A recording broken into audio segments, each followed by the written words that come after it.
Hello, this is Mrs. Gregory. This is for my Algebra 1B students, and I'm about to give you the answers to the lesson practice 63, which is found on page 415, and there are problems A through E. And what I'd like to make sure, and I'm going to say this, is that you please work out these problems, and here are the pages in front of you in case you don't have the book. Take a moment, look over these problems. Okay, using your notes from before, go ahead and try to work these problems.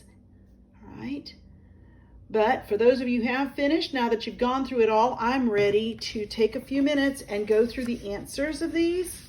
Okay. And I'm going to go ahead and start with A. The solution to A is right here, as far as I can tell. All right, they gave us a pretty easy problem. 7x minus 4y is equal to negative 3, and then negative 3x plus 4y is equal to negative 1. So I rewrite the entire thing because I knew I was going to mess it up a little bit.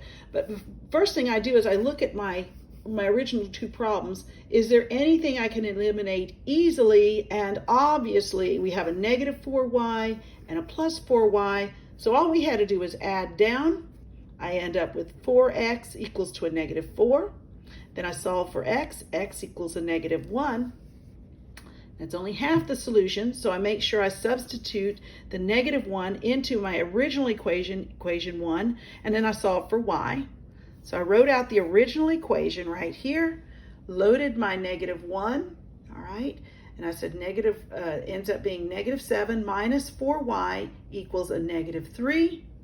Solve for y this time by adding 7 on both sides, so we isolate the term with the y in it.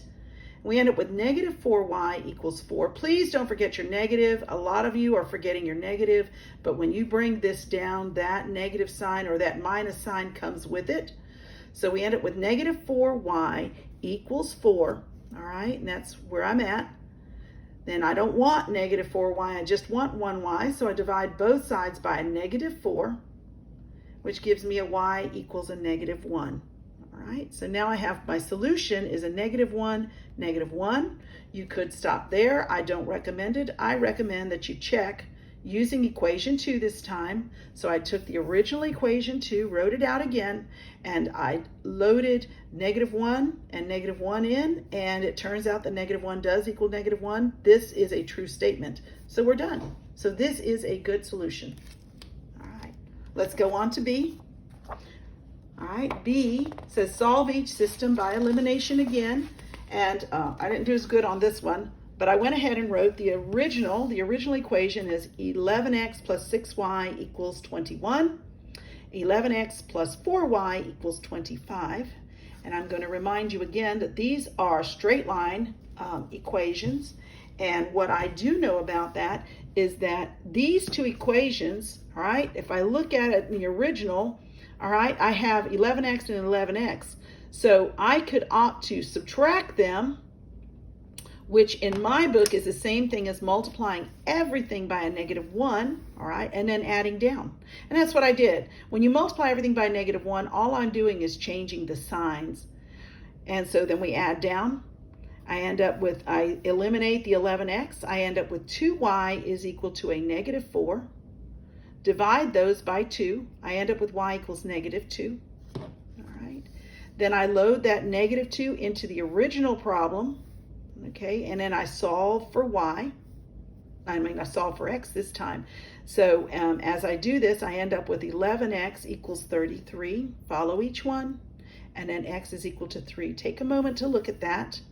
And so my final solution is 3, negative 2. Please be careful because sometimes because we did this first, we might have made it a negative 2, 3, but x goes first.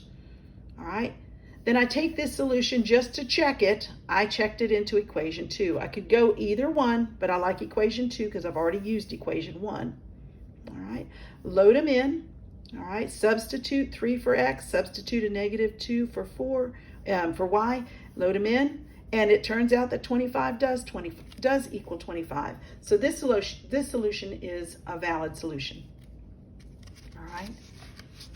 My next equation, my next problem, all right, looking at C, is a negative 2x plus 5y equals 6. 6x minus 2y equals 34. All right. Now, I don't have either one, anything that's originally the exact same thing. So what I do is I say, well, it's obvious that all I have to do is do one multiplication, right? Because if I multiply this by 3, that'll give me a negative 6x. It's already a negative, don't have to change the sign. All right, so that's what I did. I multiplied this equation number 1 by 3, which gave me a negative 6x plus 15y, 3 times 5 is 15, equals 18. 3 times 6 is 18. This equation and this equation, they are equivalent equations. And I just went ahead and 6x minus 2y, I just moved it over here. All right, there's no different there. I didn't multiply it by anything. I just did it, moved it over. And these two were ready to be eliminated, so I add down. I'm ready to add down. All right, this ends up with 13y equals 52, all right?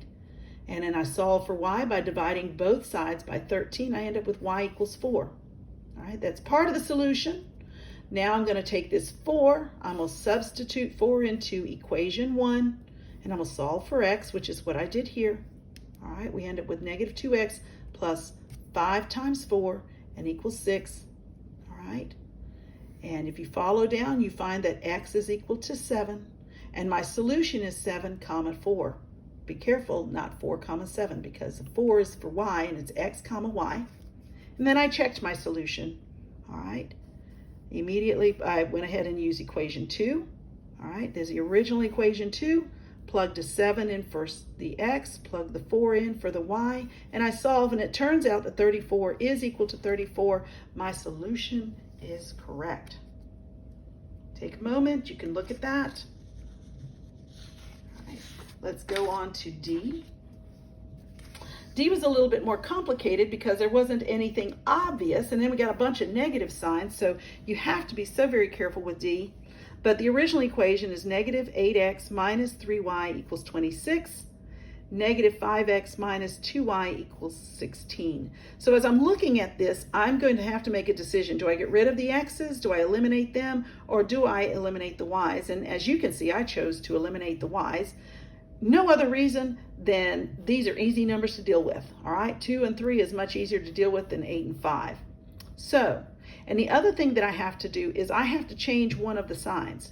All right, so what I did was I opted to multiply the first equation by a positive 2, all right? That gave me a negative 16x minus 6y equals 52. But the second one I multiplied by a negative 3. The reason why I did that is to make this a positive, all right? So this ends up being a negative 3 times negative 5x gives me a positive 15x. Negative 3 times negative 2 is a positive 6y, and negative 3 times 16 is a negative 48. So here's my new situation, and I already had this ready to eliminate, so I add down.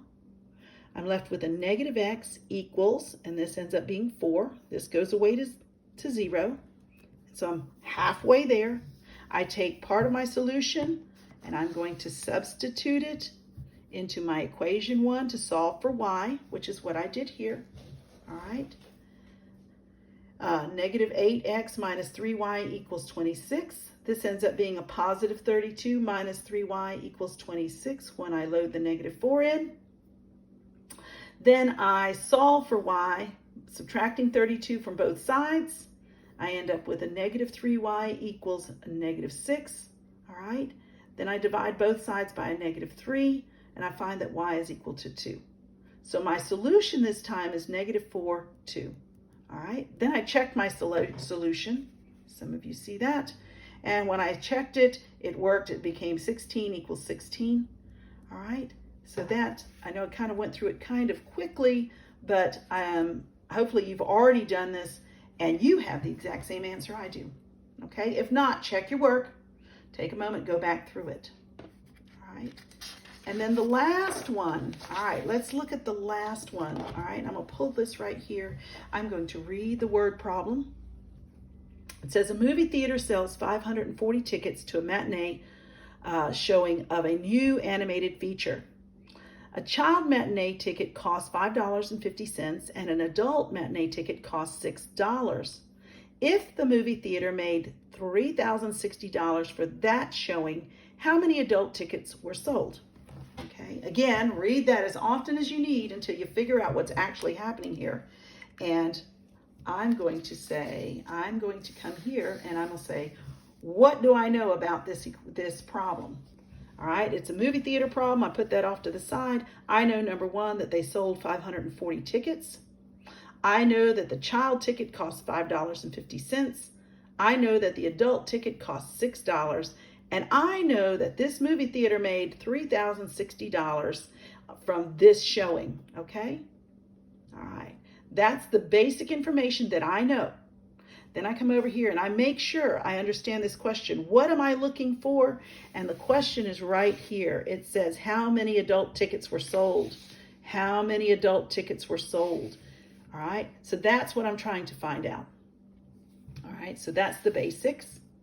And again, this kind of a problem comes up very often, so please take note of how I'm doing this. All right, there's two equations.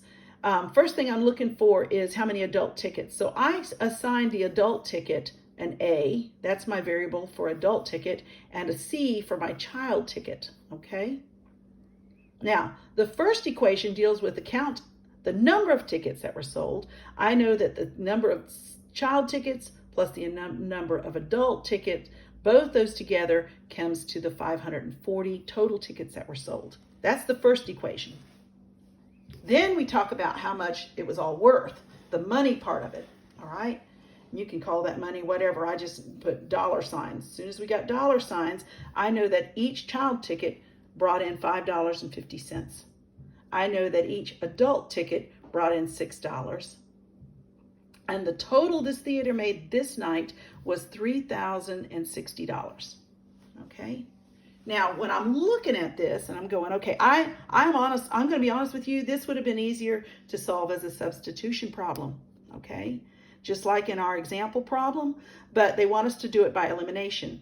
So what I did was I said, well, which variable is going to be the easiest one to eliminate?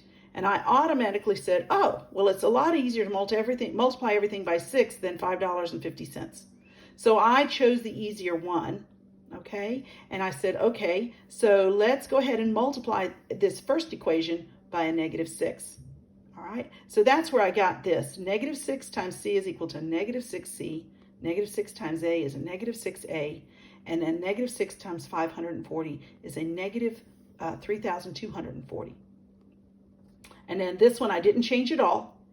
All right, I didn't even change this to multiply by 100 because truthfully, this is not terrible. It's not a hard thing to do. We've all got calculators, so I just went ahead and left it. All right. Then I'm going to say, since I already have this ready to go, I added down. Add down. That's the easiest way to do this. All right, and that leaves me with negative 0.50C equals a -180. All right. So I divide both sides by -50. All right. Which gives me a negative divided by a negative gives me a positive 360 tickets. So we sold 360 children tickets or child tickets.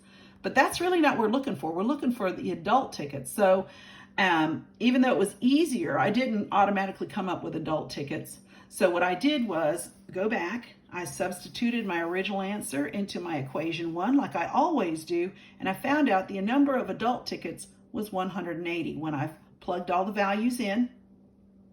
All right, and so the question now can be answered. How many adult tickets were sold? Well, there were 180 adult tickets sold, okay? All right, 180 adult tickets were sold. You can say that. I don't think that sounds really right, but it works.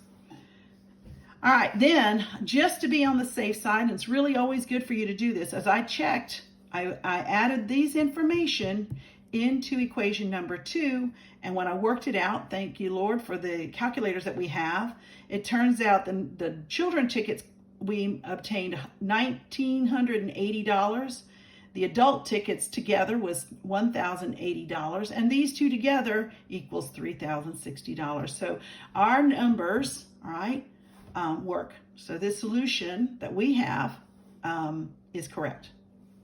All right, you guys, I hope that was not as difficult as it looks like, but hopefully this is making sense to you guys.